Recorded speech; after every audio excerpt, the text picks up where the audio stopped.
எழுச்சி தமிழர் எம்பி அவர்கள் அவருடைய நேர்காணல்களையும் அவருடைய உரையாடல்களையும் அவருடைய பேச்சையும் மிகவும் முக்கியமாக நான் கவனித்து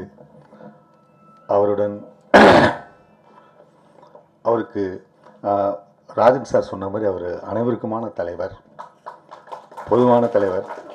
அவரோட இந்த மேடையில் ஷேர் பண்ணுறது எனக்கு ரொம்ப பெருமை. இதற்கு வாய்ப்பளித்த அருண்குமார் அவர்களுக்கும் முருகசாமிக்கும் என்னுடைய நெஞ்சம் நிறைந்த நன்றியை தெரிவித்துக் கொள்கிறேன். ஏன்னா அவர் எழுச்சி தமிழர் அவர்கள் அவருடைய குணநலன்களை அவருடைய பயோகிராஃபியை நான் கொஞ்சம் கொஞ்சமாக நான் பார்த்துட்ருக்கேன்.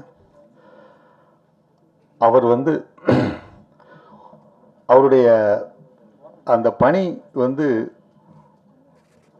திரைப்படம் மூலமாக பதிய வைக்கப்பட வேண்டும் என்று நான் கேட்டுக்கொள்கிறேன். அதற்கான முயற்சியை யாராவது தொடங்கினால் அதற்கு நான் ஒத்துழைக்க கடமைப்பட்டுள்ளேன். அவ்வளவு நேர்மையான, பிடித்தமான, அனைவருக்குமான தலைவர். அவரை வணங்குகிறேன்.